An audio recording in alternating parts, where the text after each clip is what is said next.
Hello there, it's Master Magic Moon here. So I thought I would talk a little bit about everybody's favourite aliens. Well, not necessarily everybody's favourite, but the most well known.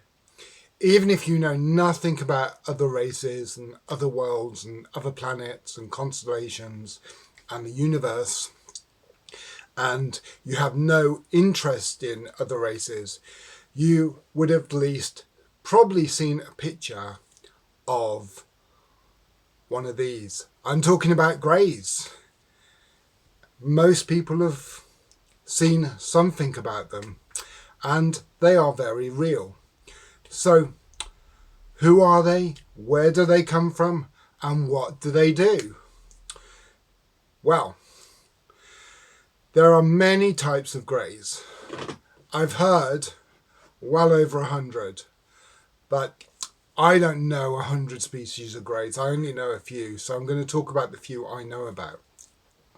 So the ones that we mostly hear about and mostly see are the ones from Zeta Reticuli.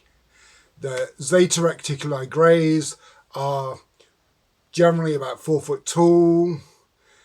They sort of greyish, brownish, sometimes a greeny kind of tint to their skin. They sort of look pretty much a little like this here, if you can see on my tablet.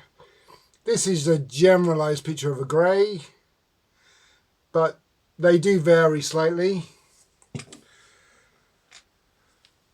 As you can see, they look very different to us. Great big eyes, hardly any ears or mouth. They're purely telepathic. That's their main form of communication. And they are very technical. Their technology is thousands and thousands of years ahead of us. We're like dinosaurs compared to what they can do. So, where do they really come from? Well, their home is 2 planets in the Zeta Reticuli system, said to be planet Serpo and planet Otto. But they didn't originally come from there. The original story was going way back a good few million years. I'm not sure how long, quite a few million years now. They were originally more humanoid. I don't know if they looked exactly like Earth humans, but a bit similar to us. And they come from a planet deeper into the Lyra constellation. One of the stars, I imagine, bordering on where Lyra borders Draco.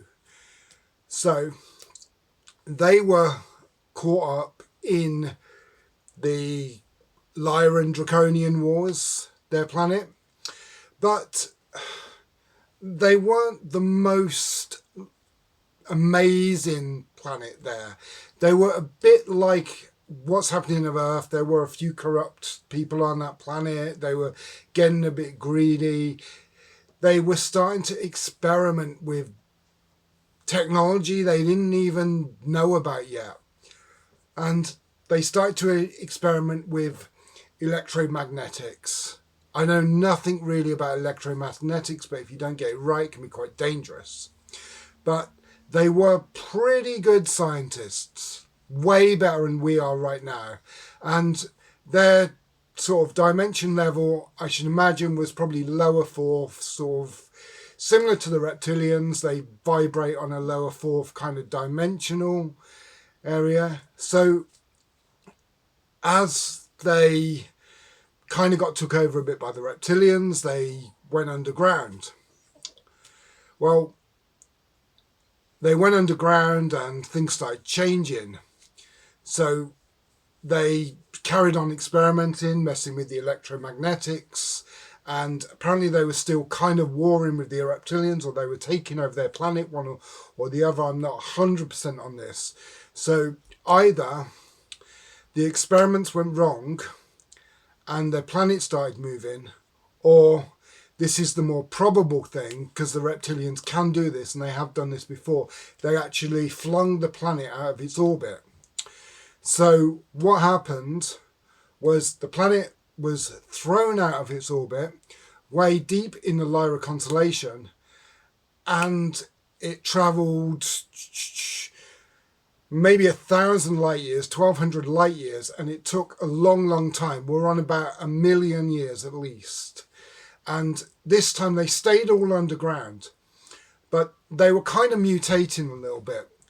They couldn't reproduce any longer, but their scientific and genealogy knowledge was amazing. They learnt to clone themselves. They learnt to take nutrients and food in through their skin, like plants do. So they don't need to eat as we do.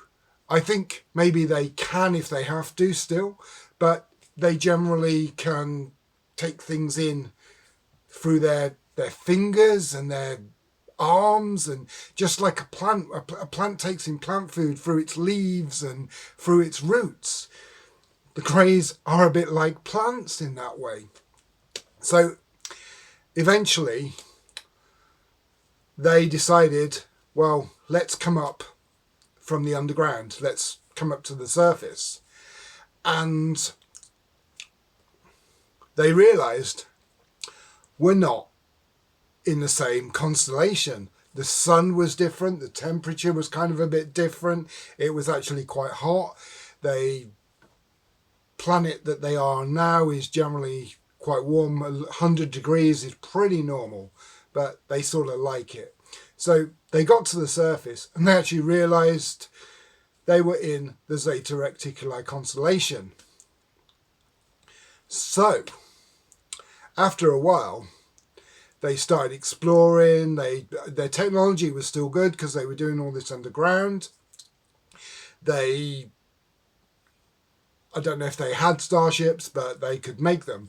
So they were travelling. They went into the Orion system, and eventually they can travel around. So why are the Greys here? Well, they are here because some people say they initially crashed here, but I think they were on the moon and looking around the solar system way before that. But how it goes is there was some sort of deal with definitely an American government, maybe the British governments as well, and some of the other westernized European governments, that we give you some of our old technology if we can do some abductions. Now, abductions. How many people have been abducted by them? There has been quite a few. I personally know of one or two people that have been abducted by them. They've told me their story. I've never had that experience myself of being abducted by Greys. My alien experiences with other races. But generally you lose all track of time, you lose track of knowledge, but something in it their technology, what they do to you, it's kind of 99.9% works, and there's still some vague sort of memory there, and people kind of get deep into that and remember slight little bits. So they do abductions on us because they can't reproduce anymore. They want our DNA.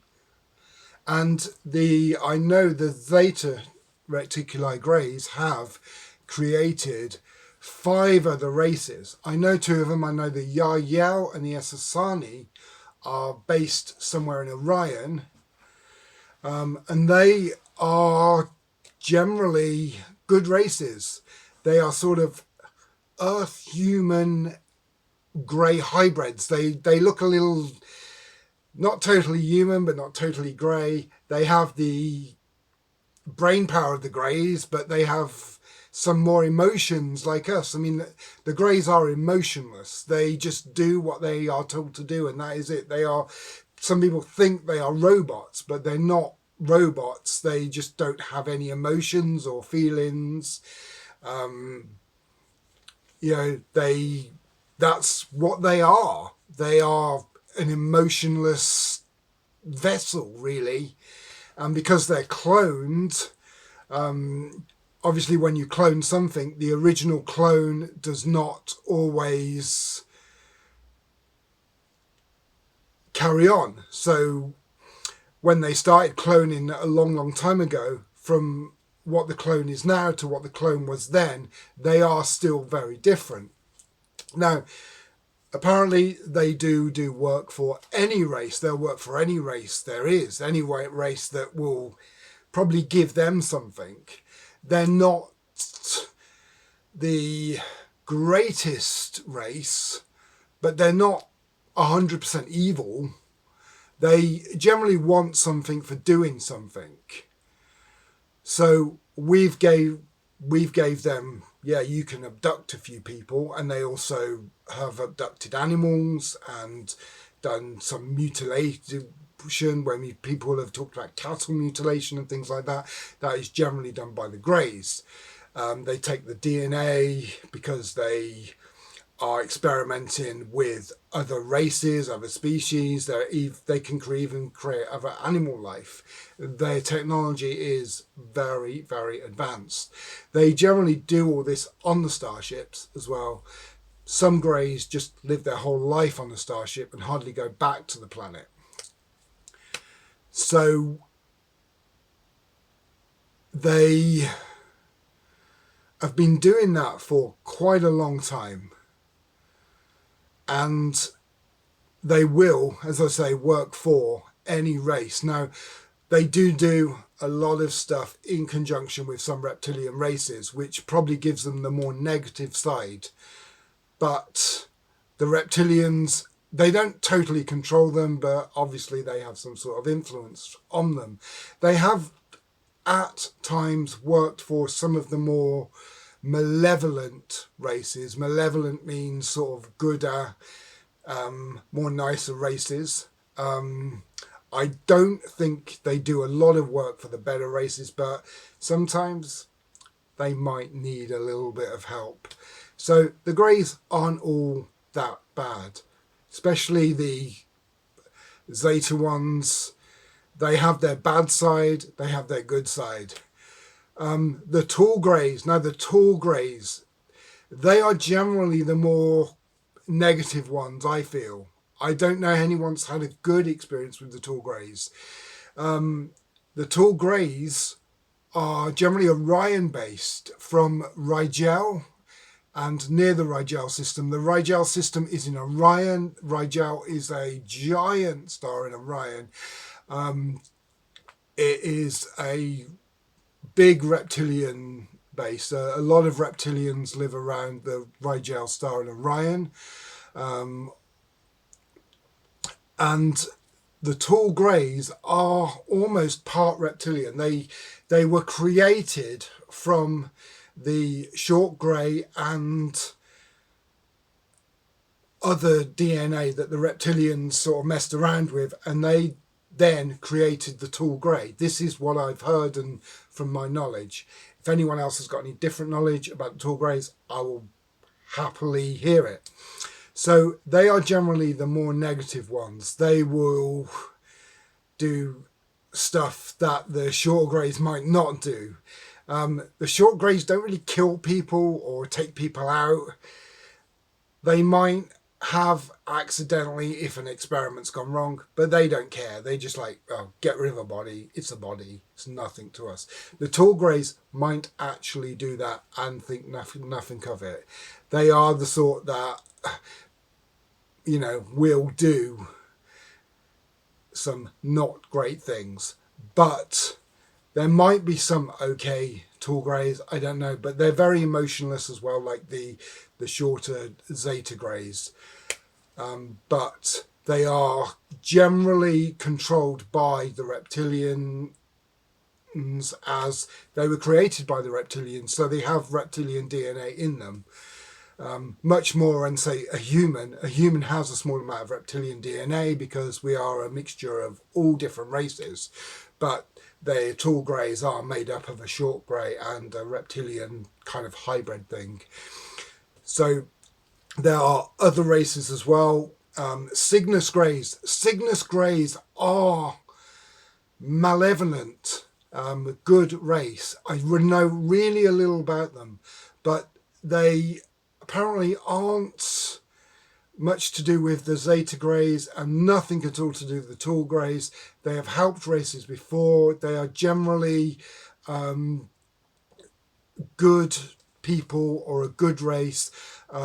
They are telepathic, but I believe they can speak as well. They look slightly different from the short greys. They, I think they have a small mouth and they have short ears. But as I say, there are so many species of greys. The Cygnus greys are probably the most malevolent that I know of, but I know very little about them. And as I say, they have helped races out before. So that is about it for now. I just thought I'd tell people a little bit about what I know about the greys. Obviously I know a little more. If anyone wants to hear anything else, I'm totally open to any questions or any information. Until next time, I have to say to you, blessings of love and bright golden starlight.